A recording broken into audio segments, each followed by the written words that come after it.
The autumn rain fell in sheets against the towering windows of Thornhaven Manor, casting rippling shadows across the gleaming marble floors.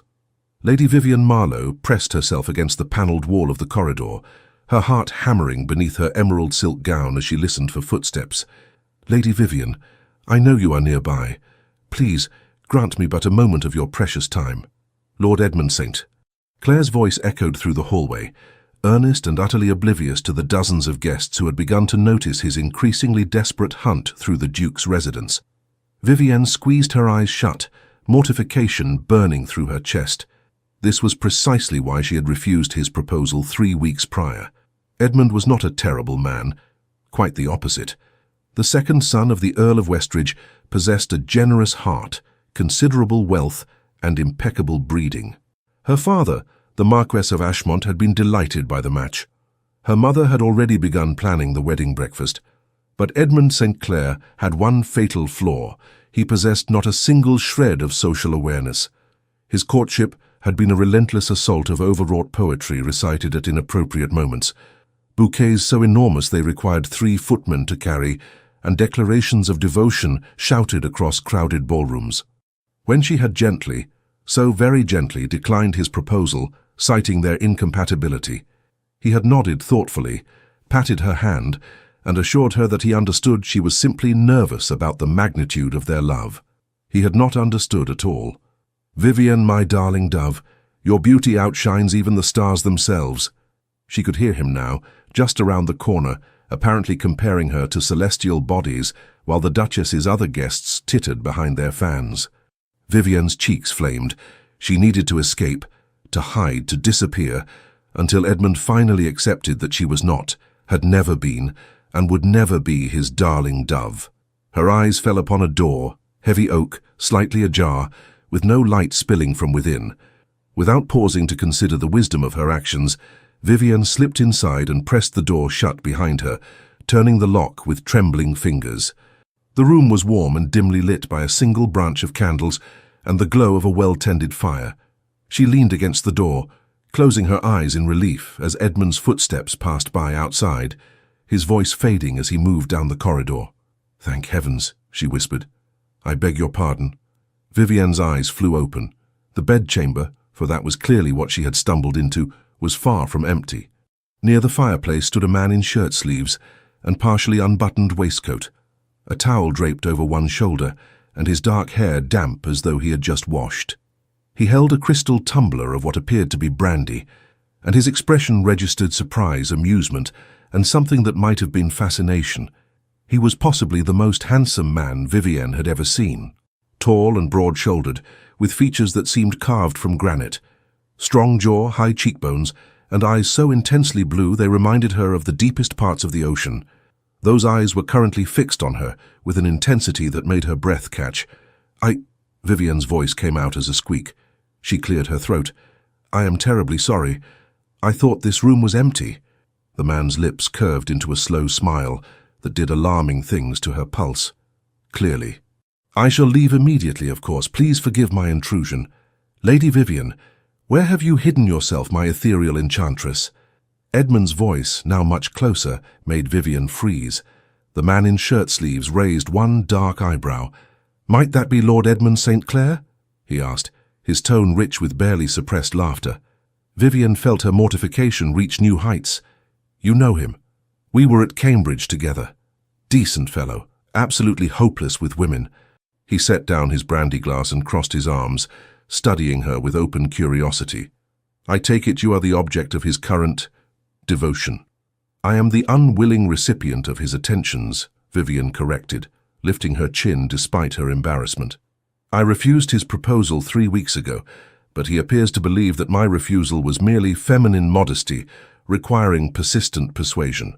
The stranger threw back his head and laughed, a genuine delighted sound that seemed to fill the room. "That sounds precisely like Edmund. He once courted the daughter of a French comte for 6 months after she became engaged to another man, convinced that she was simply testing his dedication." Despite her predicament, Vivienne felt her lips twitch. What happened? She married the other fellow, moved to Paris, and had 3 children before Edmund finally accepted that she was, in fact, no longer available. He shook his head, still smiling. He means well, but subtlety has never been his strong suit. Vivian, are you perhaps exploring the portrait gallery? How thoughtful of you to admire my ancestors. Edmund's voice was now directly outside the door.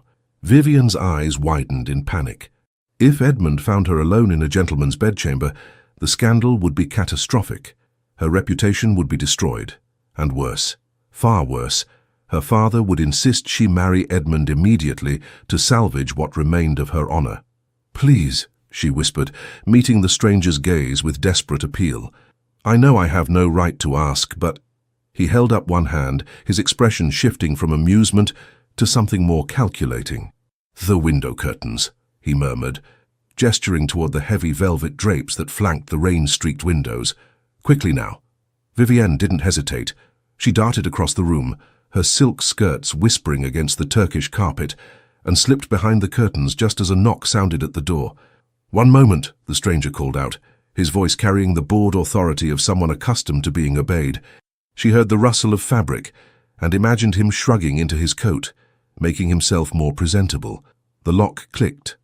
The door opened. Edmund? The stranger said, his tone warm but firm. What brings you prowling about the private family wing? Alaric, I did not realize you had arrived. Edmund's enthusiasm was audible even through the heavy curtain. I thought you were still in Scotland. Alaric. The name struck Vivian like lightning. Alaric Kingsley, Duke of Thornhaven. She was hiding in the Duke of Thornhaven's private bedchamber, behind his curtains, while he entertained visitors in his shirt sleeves. This was so much worse than she had imagined. I returned late this afternoon, the Duke replied smoothly. The grouse hunting proved less entertaining than anticipated, but you have not answered my question. What are you doing in the family wing? The reception rooms are on the lower floor. I am searching for Lady Vivian Marlowe, Edmund announced with the confidence of someone who saw nothing inappropriate in his behavior. Have you perhaps seen her? Golden hair like spun sunshine, eyes the color of morning glories, a voice like... I have not, the Duke interrupted, as I have only just finished washing after my journey. Edmund, perhaps the lady does not wish to be found? Nonsense, she is merely shy. Once she understands the depth of my affection, she will surely reconsider her hasty refusal. Vivienne pressed her hand over her mouth to stifle a groan. Behind the curtain, she was invisible, but could hear every mortifying word. Edmund. The Duke's voice had taken on a note of patient exasperation. As your friend, I must tell you, if a lady refuses your proposal, continuing to pursue her is not romantic. It is uncomfortable.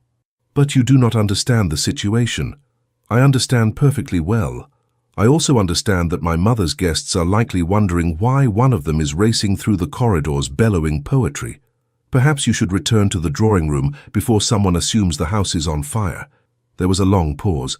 Vivian held her breath. I suppose you may be correct, Edmund finally conceded. But if you should see Lady Vivian, will you tell her that I await her in the music room? I have composed a sonnet in her honor. How thoughtful, the Duke said dryly. I shall be certain to convey your message should I encounter the lady. Now, if you will excuse me, I must finish dressing for dinner. More footsteps, the door closing, the lock clicking once more. Vivienne waited, hardly daring to breathe, until she heard the Duke's voice, warm with amusement. You may emerge from your hiding place, Lady Vivian. The coast is, as they say, clear. She stepped out from behind the curtain, her face burning. I cannot possibly express how mortified. Please do not. The Duke, Alaric, held up one hand, his blue eyes dancing with mirth. This is the most entertaining homecoming I have had in years. Edmund hunting you through my mother's house like an over-eager hound while you hide in my bedchamber. It is the stuff of theatrical farce. Despite her embarrassment, Vivian felt a laugh bubble up in her throat. It is ridiculous, is it not? Completely absurd. He crossed to the sideboard and poured a second glass of brandy, offering it to her. When she hesitated, he smiled. I promise I am quite safe, despite Edmund's apparent belief that all gentlemen are prone to compose terrible poetry and pursue unwilling ladies. Consider it medicinal. You look as though you could use it. Vivienne accepted the glass, taking a small sip. The brandy burned pleasantly down her throat, warming her from within. You are very kind, Your Grace. Alaric, please, we are co-conspirators now, after all. He settled into a leather chair near the fire, gesturing for her to take the opposite seat. Tell me, how long has Edmund been conducting this campaign? 3 weeks. Vivian sank gratefully into the offered chair, her legs suddenly weak with relief. 3 weeks of flowers, poems, serenades beneath my window, and increasingly dramatic declarations in public spaces. My father thinks I am being foolish to refuse such an advantageous match. My mother has begun hinting that my standards are too high. And what do you think? The question surprised her. Most men of her acquaintance never asked what she thought, only what she felt, as though women were incapable of rational consideration. I think, Vivian said slowly, meeting his gaze, that marriage to Edmund would be a slow death of the spirit. He is not cruel or unkind, but he sees me as a prize to be won, a perfect object to be placed upon a pedestal and admired. He has no interest in who I actually am, my thoughts, my opinions, my preferences. When I tried to explain this during his proposal, he simply assured me that my beauty needed no improvement through education or conversation. Alaric's expression darkened. The fool. He meant it as a compliment. That makes it worse, not better. The Duke leaned forward, his elbows resting on his knees. You are absolutely correct to refuse him. Marriage should be a partnership of equals, not a man acquiring a decorative wife to display like a particularly fine painting. Vivian felt something warm unfurl in her chest. You believe that? I do. His voice was firm, certain. My own parents shared such a partnership. My father valued my mother's counsel above all others, and she challenged him constantly to be a better man, a better duke, a better father. Their love was built on respect, friendship, and genuine affection, not empty flattery and suffocating adoration. That sounds wonderful, Vivian said softly. My parents, they are content enough, I suppose, but theirs was an arranged match. They are cordial to one another, nothing more. Is that what you want for yourself? Cordial contentment? No. The word came out fierce, surprising them both. I want what your parents had. I want someone who sees me, truly sees me, and values what they find. I want conversation and laughter and— She broke off, embarrassed by her own vehemence. And passion, Alaric finished quietly. His blue eyes held hers, and Vivian felt heat rise in her cheeks that had nothing to do with the fire. The clock on the mantelpiece chimed the hour, a gentle reminder that the dinner bell would ring soon. I should go, Vivian said reluctantly, setting down her glass. I have intruded on your hospitality long enough, and if anyone discovers I was here, then we shall ensure no one discovers it. Alaric rose smoothly to his feet. The servants' stair at the end of the corridor connects to the main floor near the ladies' retiring room. If you use that route, no one will see you emerge from the family wing. You would help me further, even after I invaded your privacy so dramatically? My lady. His smile was pure mischief. This is the most interesting evening I have spent in months. Consider it my pleasure to aid in your escape. Though I confess, I am curious to witness Edmund's face when he learns we are both attending the same dinner. Vivian felt her own smile bloom. We have never met before this moment, Your Grace. Precisely. He offered his arm, escorting her to the door. I am simply a traveller returned home, and you are simply one of my mother's many guests. No connection whatsoever. At the door, Vivian paused, looking up at him. Thank you, Alaric. Truly. The pleasure, he said softly, was entirely mine, Vivian. The way he said her name, low and warm without Edmund's theatrical flourishes, sent a shiver down her spine that had nothing to do with the cool corridor air. She slipped through the door and made her way to the servants' stair, her heart racing. Behind her she heard the Duke's door close softly, and she couldn't shake the feeling that something significant had just occurred. Something that would change everything. The dining room at Thornhaven Manor was a masterpiece of elegant restraint. Crystal chandeliers cast warm light over the long mahogany table, where 24 guests were seated according to strict protocol.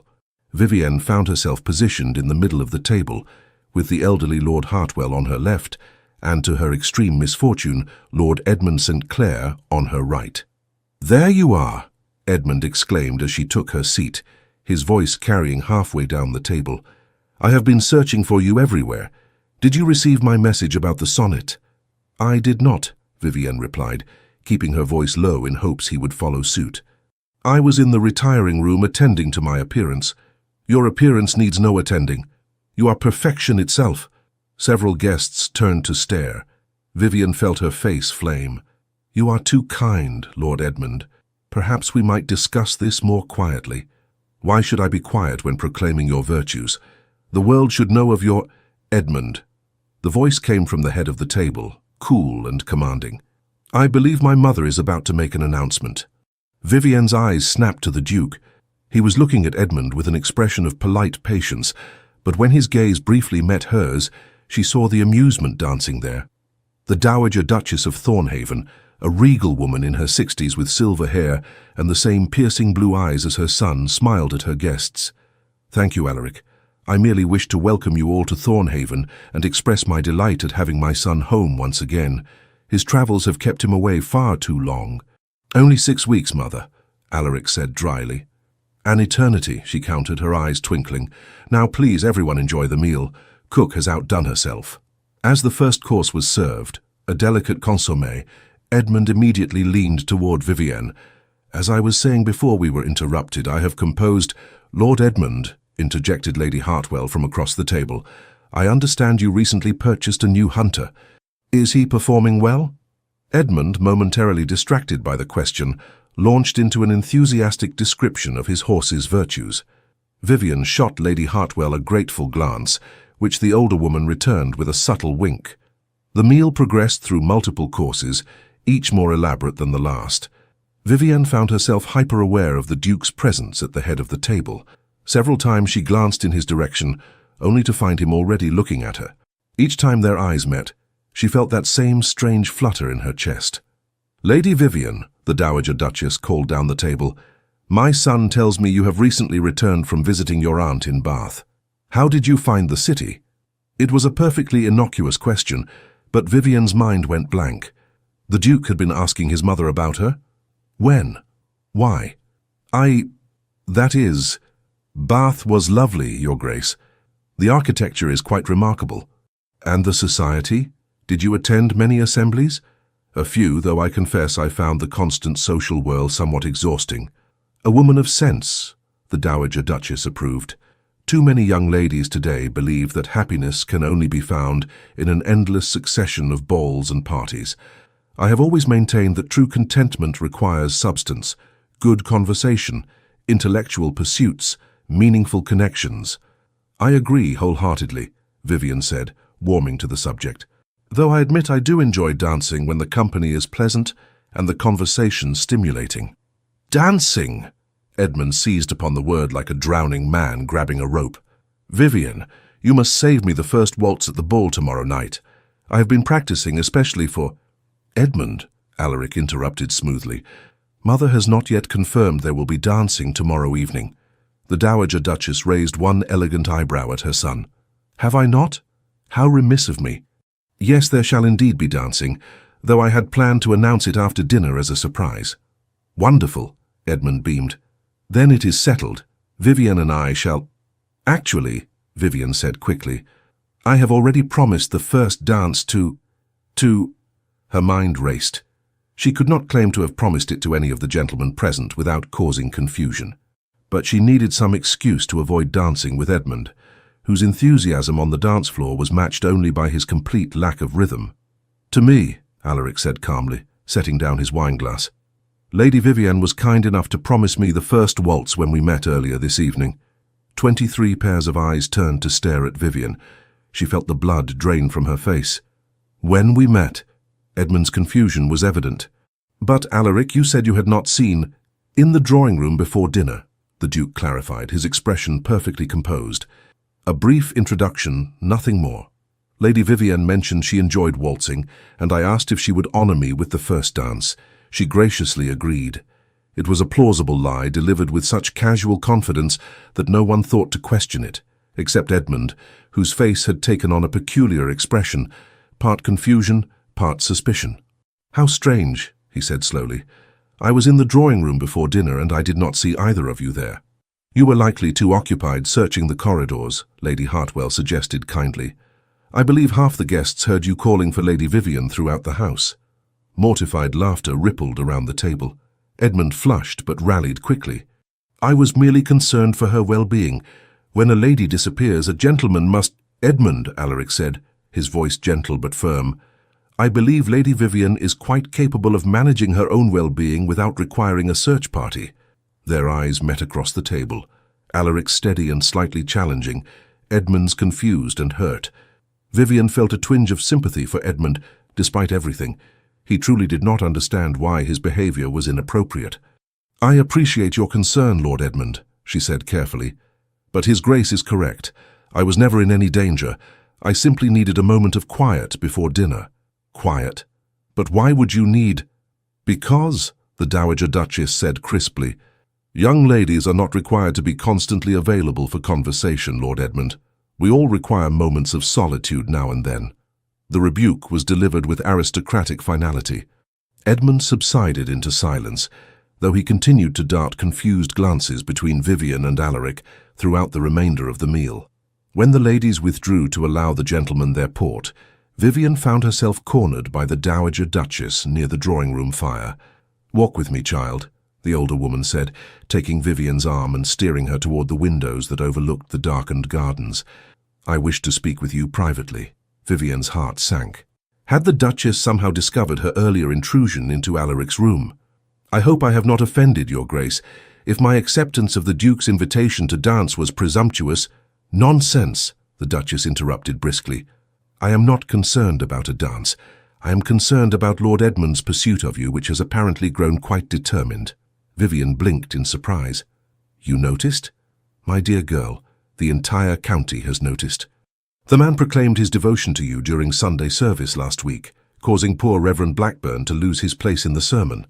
The Duchess's lips twitched with suppressed amusement. "Your discomfort this evening was painfully obvious, and I wish to assure you that you are welcome to remain at Thornhaven for as long as you like.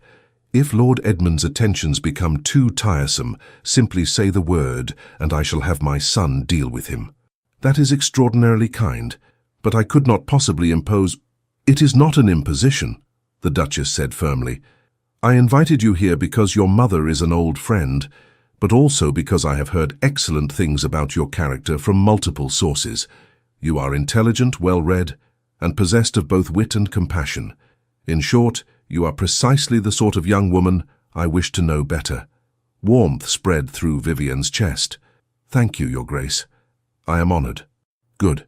The Duchess patted her arm. "Now I also wish to mention that my son is not in the habit of inviting young ladies to dance at a moment's notice. In fact, Alaric generally avoids dancing whenever possible, claiming it is an inefficient method of conversation. That he specifically requested the first waltz with you is noteworthy." Vivian's cheeks heated. "I believe he was simply being kind, offering me an escape from Lord Edmund's enthusiasm." "Perhaps." The Duchess's blue eyes, so like her son's, studied Vivian with disconcerting intensity. "Or perhaps he found something in you that caught his interest. My son is many things, but he is not charitable without reason." Before Vivian could formulate a response, the gentlemen rejoined them, bringing with them the scent of tobacco and port. Alaric made his way directly to his mother's side, bending to kiss her cheek. "Interrogating my dance partner, Mother?" he asked, his tone light but his gaze sharp. "Simply getting to know her better, darling. Lady Vivian and I were discussing literature. Did you know she has read Mr. Wordsworth's latest collection?" "I did not, though I am not surprised. Lady Vivian strikes me as a woman of considerable intellectual depth." He said it so casually, without a trace of Edmund's effusive flattery, yet Vivian felt the compliment more keenly than any of Edmund's elaborate declarations. "You are too kind, Your Grace," she murmured. "Not at all. I simply speak the truth." Their eyes held for a moment too long. The Dowager Duchess cleared her throat delicately. "Alaric, dear, would you be so good as to fetch me some tea? I find myself quite parched." "Of course." He bowed slightly and moved toward the tea service, leaving Vivian alone with his mother once more. "Noteworthy indeed," the Duchess murmured, watching her sons retreating back with an expression of satisfaction. "Very noteworthy indeed." The rest of the evening passed in a pleasant blur of conversation and music. Several guests performed at the pianoforte, including Edmund, who sang a ballad of his own composition that was mercifully short, if painfully earnest. Vivian found herself drawn into conversation with Lady Hartwell and her daughter, Miss Caroline Hartwell, who proved to be delightful company. Caroline was near Vivian's own age, with warm brown eyes and an infectious laugh. "I must confess," Caroline whispered as Edmund launched into another performance, "I have been watching the Duke watch you all evening. He has barely taken his eyes from you." "Nonsense," Vivian protested, even as her heart skipped. "He is simply being polite." "Vivian, I have known Alaric Kingsley since we were children. That man is never simply polite. He is either genuinely interested or completely indifferent, and there is no mistaking which category you fall into." Before Vivian could respond, the Dowager Duchess announced that it was growing late and suggested the guests retire for the evening. There were murmurs of agreement, and people began to make their way toward the stairs. Edmund materialized at Vivian's elbow. "Might I escort you to your chamber, my lady? The corridors can be confusing at night." "That will not be necessary, Lord Edmund," Alaric said, appearing on Vivian's other side. "I am certain Lady Vivian is perfectly capable of finding her way, and propriety suggests that you should not be escorting young ladies to their bedchambers in any case." Edmund's face flushed. "I did not mean to suggest, that is, I would never—" "Of course not," Alaric said smoothly. "I am certain your intentions are entirely honourable. Nevertheless, I believe the ladies are quite capable of managing on their own. Come, let me show you that new brandy I acquired in Scotland. I value your opinion on such matters." It was neatly done, removing Edmund from the situation while simultaneously soothing his wounded pride by implying his expertise was valued. Vivian watched as Alaric deftly guided Edmund toward his study, glancing back once to meet her eyes. The look he gave her was brief but unmistakable, a shared moment of understanding, of conspiracy, of something deeper that made her breath catch. Caroline linked her arm through Vivian's. "Oh yes," she said dryly. "Simply polite. Nothing more." Vivian smiled despite herself and allowed Caroline to lead her upstairs, her mind full of blue eyes and quiet competence and the strange, thrilling feeling that her life had just shifted onto an entirely new course. The following evening, Thornhaven Manor blazed with light. Every window glowed with candles, and the sound of the small orchestra tuning their instruments drifted through the open doors of the ballroom. Vivian stood before her mirror, allowing her lady's maid to make final adjustments to her gown. The dress was one of her favorites, deep sapphire silk that brought out the blue in her eyes, with delicate silver embroidery along the bodice and hem. Her golden hair was swept up in an elegant arrangement of curls, with a few tendrils left to frame her face. "You look beautiful, my lady," her maid said softly. "Thank you, Mary." Vivienne took a deep breath, pressing one hand against her stomach to quell the butterflies that had taken up residence there. She was being ridiculous. It was simply a dance. One waltz with the Duke, after which she would dance with other gentlemen, and presumably suffer through at least one set with Edmund. There was no reason for this nervous anticipation, except that she had thought of little else all day. A knock at the door interrupted her thoughts. Mary opened it to reveal Caroline, resplendent in rose-coloured silk. "Are you ready?"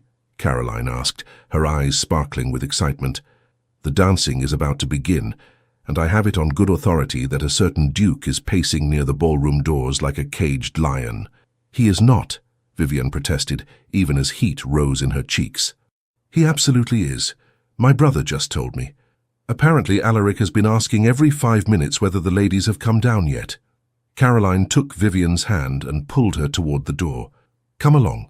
We must not keep his grace waiting." They descended the grand staircase together, the sound of music and laughter growing louder with each step. The ballroom was magnificent, all golden light and gleaming marble, with massive arrangements of white roses filling the air with their perfume. Vivian's eyes immediately sought out Alaric. He stood near the entrance, deep in conversation with an older gentleman, but the moment she appeared, his attention shifted entirely.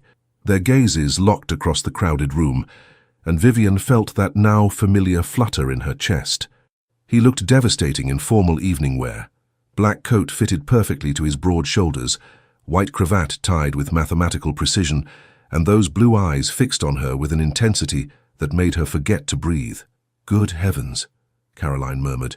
"If he continues looking at you like that, the entire assembly will be gossiping before the first dance even begins." Alaric excused himself from his conversation and made his way through the crowd with the easy confidence of a man who owned everything around him, which Vivian supposed he essentially did. "Lady Vivian," he said, bowing over her hand, "you look radiant this evening." "Thank you, Your Grace, you are very kind. I am very honest." His thumb brushed across her knuckles, a touch so brief it might have been accidental, except for the way his eyes held hers. "I believe you promised me the first waltz." "I did," she managed, her voice steadier than she felt. "Excellent." He offered his arm. "Shall we?" As they moved toward the dance floor, Vivian caught sight of Edmund watching them from across the room, his expression troubled. She felt a pang of guilt, but pushed it aside. She had done nothing wrong, refused a proposal kindly, attempted to avoid confrontation, and accepted a dance from another gentleman. If Edmund chose to see conspiracy in innocent actions, that was his burden to bear, not hers. The orchestra struck up the opening notes of a waltz. Alaric's hand settled at her waist, warm and solid through the silk of her gown, while his other hand clasped hers. For a moment they simply stood there, and Vivian was acutely aware of how close they were, closer than propriety typically allowed outside of dancing. Then they began to move. Alaric was an exceptional dancer, strong and confident, guiding her through the steps with effortless grace. Vivian had waltzed many times before, but never had it felt like this, like floating, like flying, like the entire world had narrowed to just the two of them. "You dance beautifully," Alaric said quietly, his voice pitched for her ears alone. "As do you. I confess I am surprised. Your mother mentioned you typically avoid dancing." "I do. I find most social dancing tedious, too much effort expended on maintaining conversation while trying not to tread on one's partner's toes." His lips curved into a slight smile. "But this is different." "How so?" "I find I do not mind the effort when the partner is worth it." Vivian's breath caught. "Your Grace." "Alaric," he corrected gently. "When we are alone, or as alone as one can be in a ballroom full of people, I would prefer you call me Alaric. That seems rather forward, given we only met yesterday." "Did we?" His eyes danced with amusement. "It feels as though I have known you much longer, perhaps because our first meeting was so unconventional." Despite herself, Vivian laughed. "Hiding in your bedchamber behind the curtains while you rescued me from my persistent suitor. Yes, I would say that was unconventional indeed. And yet, I find I would not change a moment of it." His hand tightened fractionally at her waist, drawing her almost imperceptibly closer. "Tell me, Vivian, for we are using given names now, I hope, what do you want from life?" The question surprised her. "What do I want?" "Yes. Not what your parents want for you or what society expects. What do you want?" No one had ever asked her that before. Vivian found herself answering with more honesty than she had intended. "I want partnership, respect, someone who sees me as I truly am and values that person, rather than the decorative image they have constructed in their mind." She paused, then added softly, "I want what you described yesterday, what your parents shared. Love built on friendship and mutual regard, not grand passion and dramatic declarations. Those are Edmund's province, and you can see how well they suit me." She smiled wryly. "I think grand passion must be built on a foundation of genuine connection, or it burns out quickly, leaving only ashes and disappointment." "You are wise beyond your years," Alaric said, and there was something in his voice that made her pulse quicken. "I have known women twice your age who have not learned that lesson. And you? What do you want?"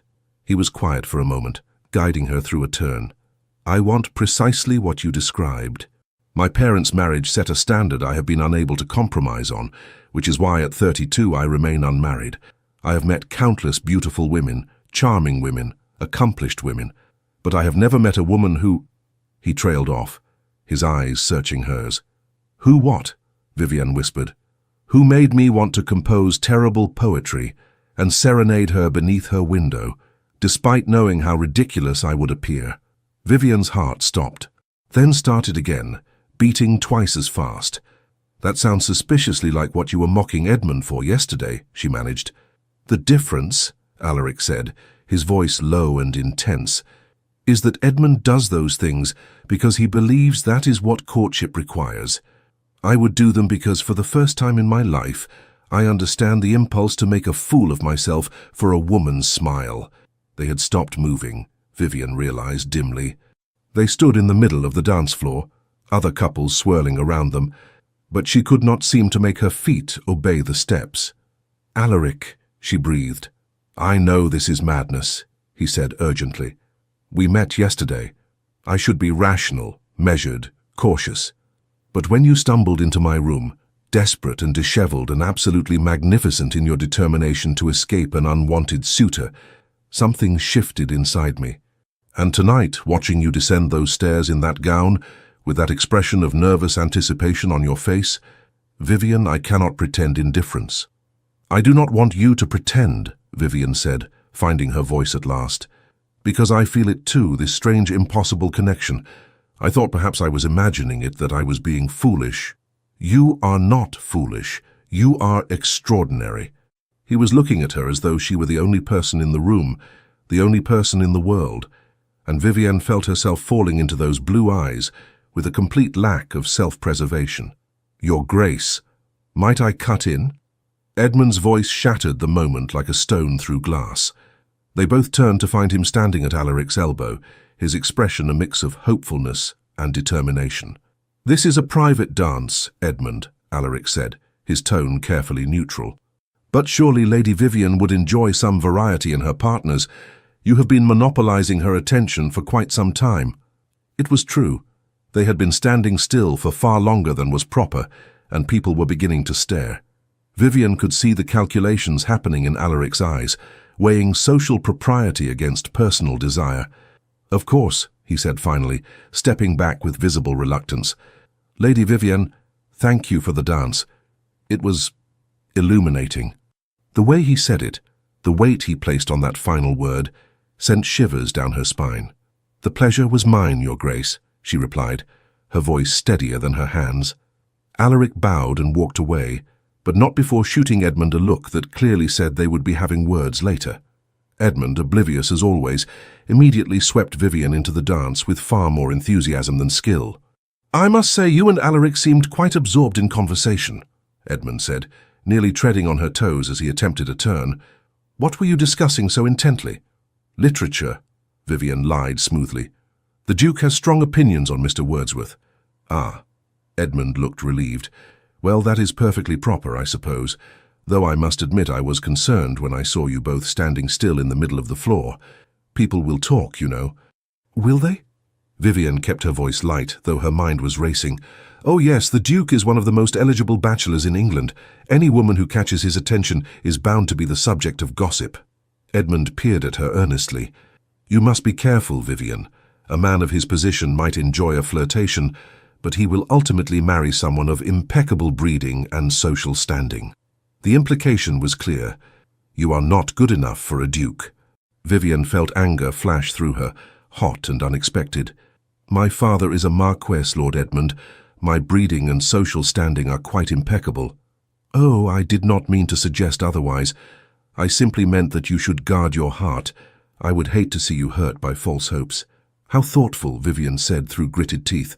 "And what of your hopes, Lord Edmund? Are they not also false?" His confusion was almost comical. "My hopes? You continue to pursue me despite my clear refusal of your proposal. Is that not also a false hope? But that is different. My love is true and constant. I know that eventually you will see—" "Edmund!" Vivian stopped dancing, forcing him to halt as well. Around them other couples continued to move, but she no longer cared about propriety or gossip. "I will not change my mind. I am sorry if that causes you pain, but you must accept it. We would not suit. We do not suit. Please, for both our sakes, let this pursuit end." His face crumpled like a child denied a promised treat. "But I love you." "You love an idea of me," Vivian said, gentler now. "You love my appearance, perhaps, or the notion of having me as your wife. But you do not know me, Edmund. You have never once asked what I think, what I dream about, what I fear. You compose sonnets about my beauty, but have no interest in my thoughts." "That is not true. I value your thoughts greatly." "Then tell me, what is my favorite book? What subject do I most enjoy discussing? What makes me laugh?" When he simply stared at her, speechless, she sighed. "You cannot answer because you have never asked. And that, Edmund, is why we would never be happy together. She left him standing there in the middle of the dance floor and made her way to the terrace doors, desperate for fresh air and a moment alone. The cool night air was a relief after the stuffy ballroom, and she leaned against the stone balustrade, closing her eyes. That was bravely done. Vivienne's eyes flew open. Alaric stood in the shadows near the door, his expression unreadable. "How long have you been there?" "Long enough to hear you reduce poor Edmund to stunned silence." He moved closer, the moonlight casting his features in silver and shadow. "I believe that is the kindest rejection I have ever witnessed. It was long overdue. I should have been more direct from the beginning. Perhaps." He was standing very close now, close enough that she could see the complex shades of blue in his eyes.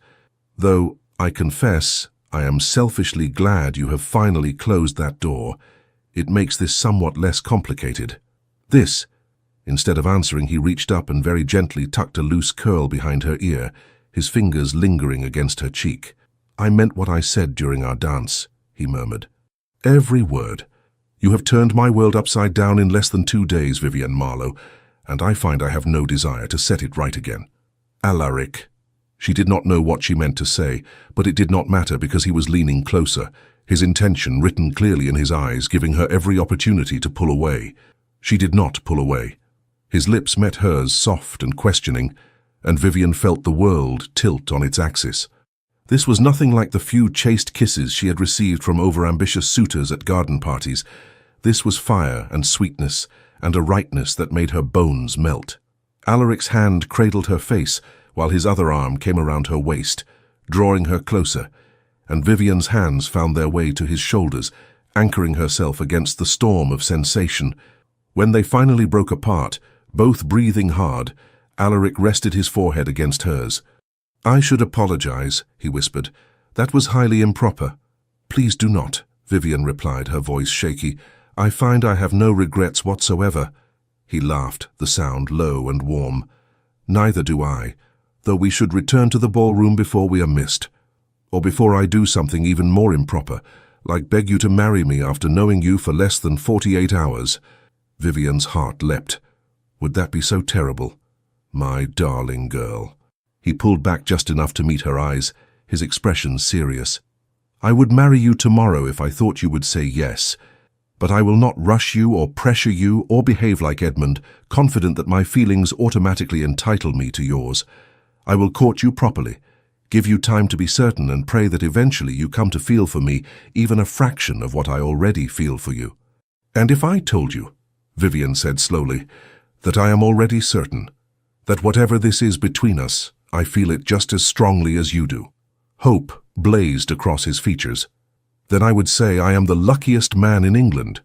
"Not yet," she teased, "but perhaps if you continue to rescue me from unwanted suitors and kiss me on moonlit terraces, you might earn that title." "Challenge accepted." He offered his arm. "Shall we return before my mother sends search parties?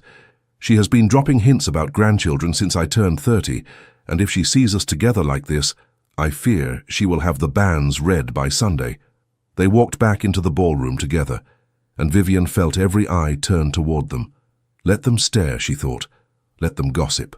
For the first time in her life, she did not care about propriety or expectations or what society thought she should want. She knew what she wanted. And he was walking beside her, his hand warm beneath hers, smiling at her like she was the most precious thing in his world. The morning sun streamed through the breakfast room windows as Vivienne pushed eggs around her plate, unable to eat, despite the delicious spread before her. Across the table, Caroline was watching her with barely concealed amusement. "You are going to wear a hole in that plate if you continue staring at it so intently," Caroline observed. "Or perhaps you are waiting for the eggs to spontaneously transform into the Duke." Vivienne felt her cheeks heat. "I have no idea what you mean." "Of course not.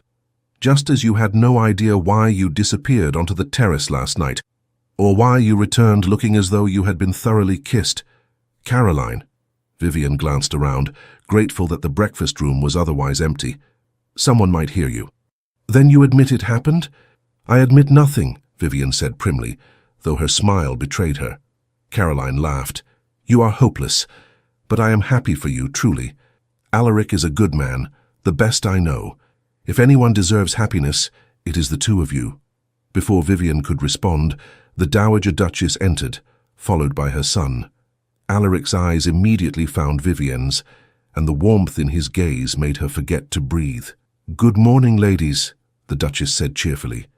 "I trust you slept well after last night's festivities." "Very well, thank you, Your Grace," Vivienne managed. "Excellent. Alaric, do sit down and eat something. You have been prowling about since dawn like a restless wolf." "I went for a ride, Mother. I am perfectly calm." "You are perfectly something," the Duchess murmured, too quietly for anyone but Vivienne to hear. Then, louder, "Lady Vivienne, I wondered if you might join me for a walk in the gardens after breakfast. I wish to show you the rose arbor. It is quite spectacular this time of year." It was clearly not a request. Vivienne nodded. "I would be delighted, Your Grace." 20 minutes later, she found herself strolling through Thornhaven's immaculate gardens on the Duchess's arm, admiring the carefully tended flower beds and ornamental fountains. "I suppose you are wondering why I wish to speak with you privately," the Duchess said without preamble. "The thought had crossed my mind, Your Grace. I will be direct, as I suspect you appreciate plain speaking. My son is in love with you." Vivienne stumbled slightly. The Duchess steadied her with a firm hand. We have only just met. Surely it is too soon.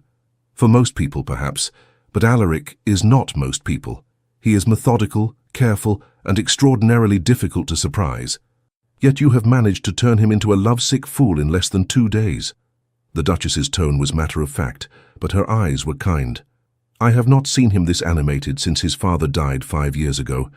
You have brought light back into his life, Lady Vivienne, and for that alone I would be inclined to like you." "You are very kind, Your Grace, but I am not kind. I am practical. I am also deeply invested in my son's happiness." They had reached the rose arbor, a beautiful structure covered in climbing roses of every color. The Duchess gestured to a bench, and they both sat. "Tell me honestly, do you return his feelings?" Vivienne took a deep breath. "I believe I do, though it seems mad to say so. I have never felt this way before, this certainty, this sense of rightness. When I am with him, everything else fades away. When I am not with him, I find myself counting the minutes until I see him again." "That sounds very much like love," the Duchess observed, "or at least the beginning of it. But is it enough? Can something that grows this quickly truly last?" "My dear child," the Duchess took Vivienne's hand in both of hers. "I met my late husband at a garden party. We danced once, spoke for perhaps 20 minutes, and by the time he returned me to my chaperone, I knew I would marry him. We were engaged within a week, married within 6 months, and spent 37 gloriously happy years together before his heart gave out. Sometimes, when the connection is real, time becomes irrelevant." Vivienne felt tears prick at her eyes. "I want that, what you had, what your son described. But I am frightened of making a mistake, of moving too quickly." "Then do not move quickly," the Duchess said simply. "Court each other properly. Take the time you need to be certain. But do not let fear prevent you from pursuing what could be extraordinary simply because it does not follow society's expected timeline." She paused, then added with a slight smile, "Though I confess, I would not be opposed to seeing grandchildren before I am too old to enjoy them." Vivienne laughed through her tears. "Your son said you would say something like that." "Did he? How well he knows me." The Duchess squeezed her hand. "You have my blessing, Lady Vivienne. More than that, you have my wholehearted approval and my hope that you will become part of this family. Now shall we return to the house? I believe Alaric has been watching us from the study window for the past 10 minutes, and if I do not release you soon, he may actually expire from impatience." They returned to find Alaric pacing in the drawing room, his usual composure notably absent. He looked up as they entered, his expression anxious. "Mother, might I steal Lady Vivienne for a moment? I wish to show her the library." "By all means," the Duchess said serenely, "though I suggest you actually show her the library rather than simply using it as an excuse for privacy." "Mother," Alaric said, pained, "I am simply ensuring you remember proper behavior, darling. Lady Vivienne's reputation must be protected, even here in our own home." "I am well aware of that, thank you." He offered Vivienne his arm. "Shall we?" The library was a magnificent room, 2 stories tall with floor-to-ceiling shelves packed with leather-bound volumes. A fire crackled in the hearth, and comfortable chairs were scattered throughout, creating intimate reading nooks. "It is beautiful," Vivian breathed, turning in a slow circle to take it all in. "It was my father's favorite room," Alaric said softly. "He used to spend hours here, reading everything from philosophy to agricultural treatises. When I was a boy, he would let me sit in his lap while he read aloud, even when I was too young to understand the words." "You miss him?" "Every day." He moved to stand beside her at one of the tall windows overlooking the grounds. "He was the standard by which I have measured myself, and found myself lacking more often than not." "I doubt that very much," Vivian said firmly. "From what I have seen, you are a man of integrity, kindness, and quiet strength. I am certain your father would be immensely proud." Alaric turned to face her fully, taking both her hands in his. "Vivian, I know this is happening very quickly. I know we should take our time, follow propriety, conduct a proper courtship over the course of months or even years. But I must tell you, I have never been more certain of anything in my life than I am of this, of us." "Neither have I," she admitted, "though it terrifies me." "We can take as much time as you need," he assured her. "I will not pressure you or rush you, but I needed you to know you are not alone in this feeling. Whatever this is that has grown between us, I am feeling it just as intensely as you are." Vivienne stepped closer, closing the distance between them. "What if we did not wait? What if we trusted this feeling, this certainty?" His eyes darkened.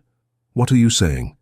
"I am saying that I do not want a lengthy courtship filled with chaperoned visits and stilted conversation.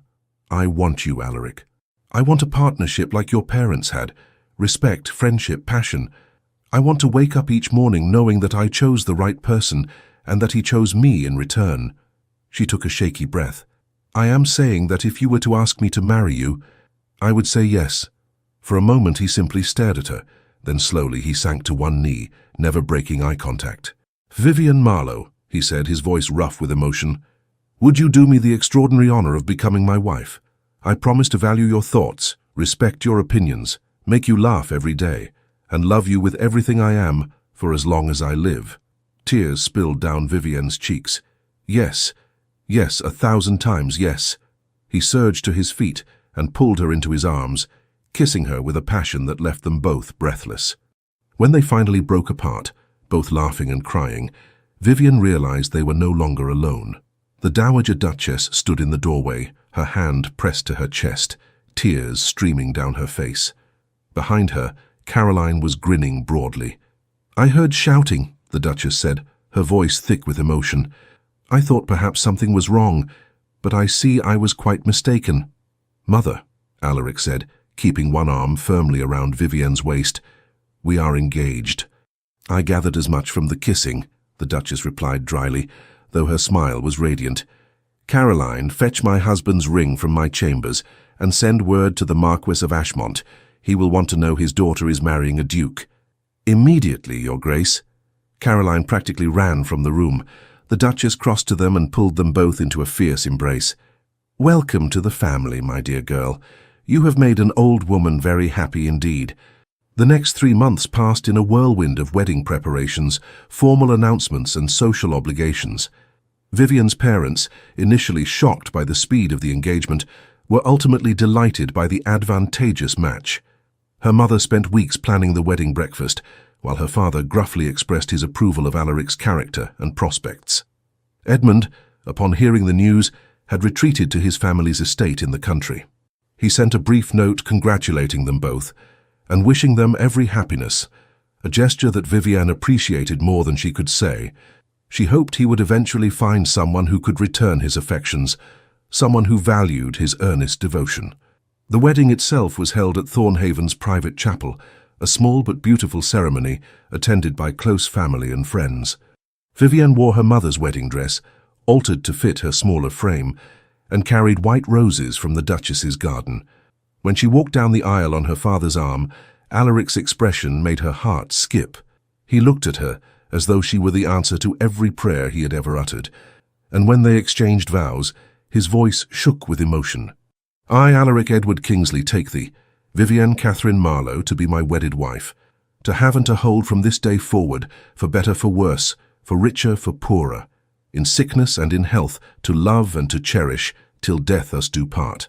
I, Vivian Catherine Marlowe, take thee, Alaric Edward Kingsley, to be my wedded husband, to have and to hold from this day forward, for better, for worse, for richer, for poorer, in sickness and in health, to love and to cherish, till death us do part. When the vicar pronounced them husband and wife, Alaric kissed her with such tenderness that several guests were seen wiping away tears. The wedding breakfast was a joyous affair, filled with laughter, music, and heartfelt toasts. The Dowager Duchess, her eyes bright with happy tears, stood and raised her glass. To my son and his bride, may your love be as strong and enduring as the one I shared with my late husband. May you find in each other friendship, passion, and partnership. And may you fill this house with laughter, love, and, in due time, the sound of children's feet racing through the corridors. To Alaric and Vivian, the guests chorused, raising their glasses.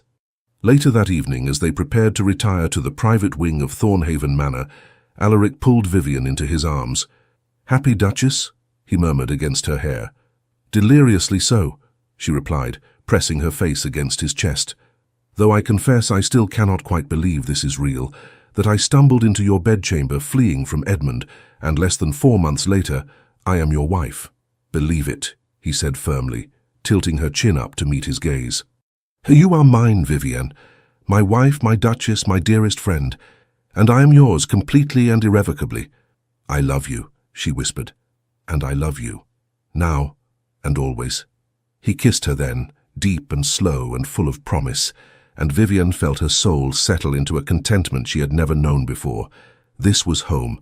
This was where she belonged. 3 years later, Vivian stood at the nursery window, watching the rain patter against the glass. Behind her, she could hear the contented sounds of her son playing with wooden blocks, while his nurse kept watchful eyes on him. Thomas Alaric Kingsley, heir to the Thornhaven dukedom, was just over 2 years old and already showing signs of his father's strong will and his mother's curiosity. He had his father's dark hair and his mother's golden eyes, a combination that the Dowager Duchess claimed was absolutely perfect. "There you are." Vivian turned to find Alaric in the doorway, still dressed in his riding clothes, his hair windswept from his morning gallop across the estate.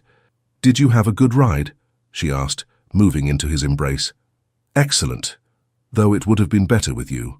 He kissed her forehead, then moved past her to scoop their son into his arms. "And how is my boy today? Have you been good for your mother?" "Papa," Thomas crowed, grabbing fistfuls of Alaric's hair. "Blocks." "I see that. Very impressive blocks."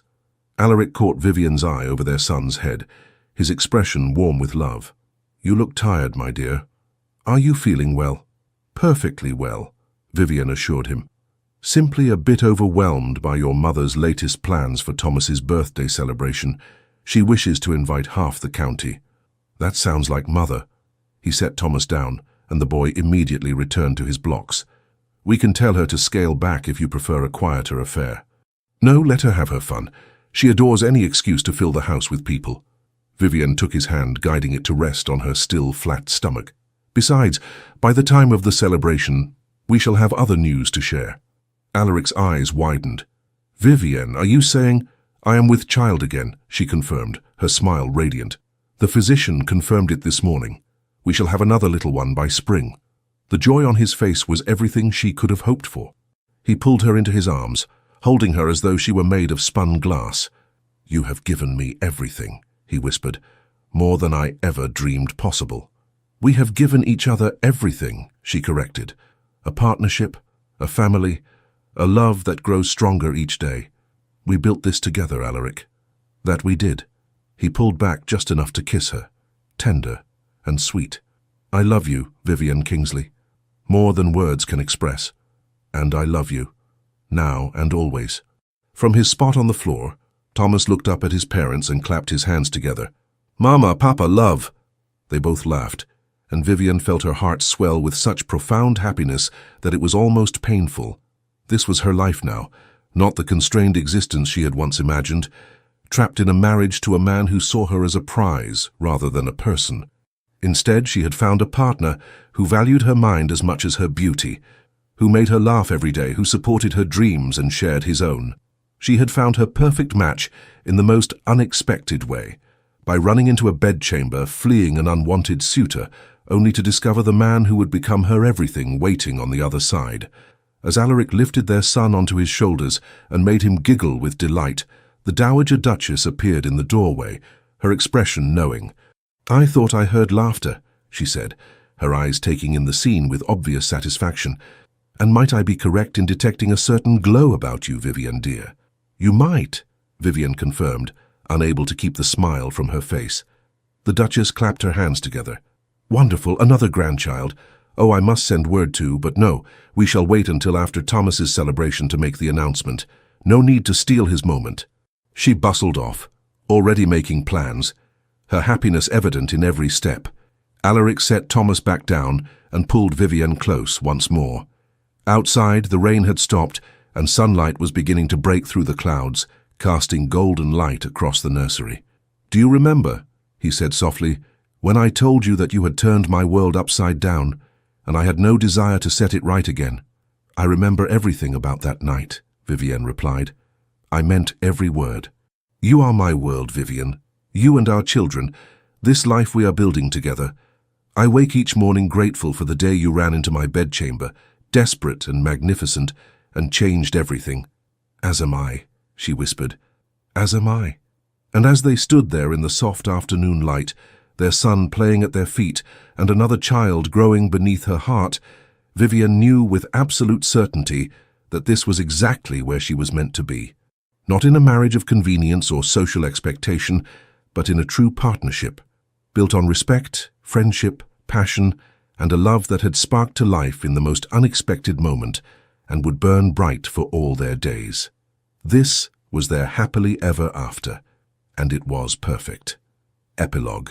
Years later, the great hall at Thornhaven Manor rang with laughter and music as 3 generations gathered for the annual harvest celebration. Vivian, now in her 50s, sat beside Alaric watching their grandchildren race through the crowd with the same wild energy their own children had once possessed. Thomas, now a man of 30 with children of his own, stood near the fireplace deep in conversation with his younger brother, Edmund Kingsley, named for the man whose clumsy courtship had inadvertently brought their parents together. Their sister Catherine danced nearby with her husband, her resemblance to her grandmother so striking that the Dowager Duchess, who had passed peacefully in her sleep 5 years prior, would have been delighted. "They grow so quickly," Alaric murmured, taking Vivian's hand in his. His hair was now more silver than dark, and lines creased the corners of his eyes, but to Vivian he was as handsome as the day she had stumbled into his bedchamber all those years ago. "They do," she agreed. "Sometimes I can scarcely believe that nervous girl who hid behind your curtains became this." "Became what?" "Happy. Completely. Thoroughly happy." Alaric lifted her hand to his lips, pressing a kiss to her knuckles. "As am I, my love. As am I."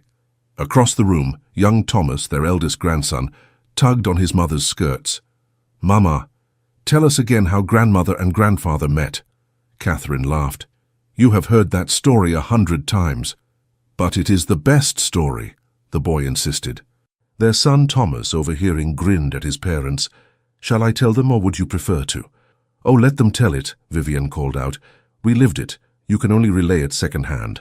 The younger generation gathered around as Alaric and Vivian recounted the tale, his embellishing certain moments for dramatic effect, hers correcting his exaggerations with affectionate exasperation.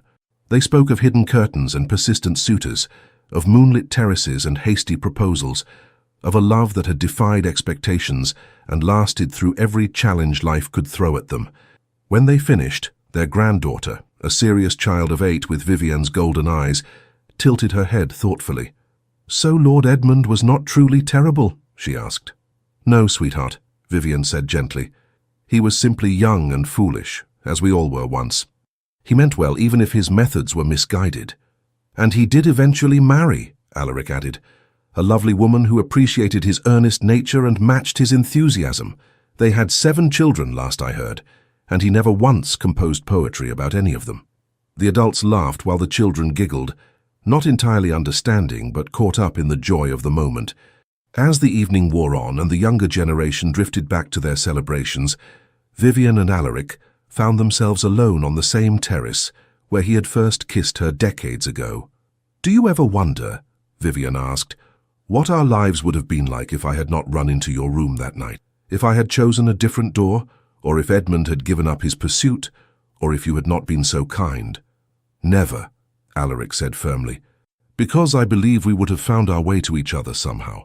Perhaps not that night, perhaps not in such a dramatic fashion, but eventually. Some connections are simply inevitable. You think we were fated to meet? I think," he said carefully, "that you were worth waiting for, worth searching for, worth every moment of uncertainty and hope. And I think that when two people are truly meant to be together, the universe has a way of arranging things." Vivian leaned into his embrace, breathing in the familiar scent of him, sandalwood and horse and home. "I love you," she whispered. "After all these years, through all our joys and sorrows, I love you more now than I did on our wedding day." "And I you," he replied, his voice thick with emotion. "You are my greatest adventure, Vivian Kingsley. My dearest friend, my fiercest supporter, the love of my life."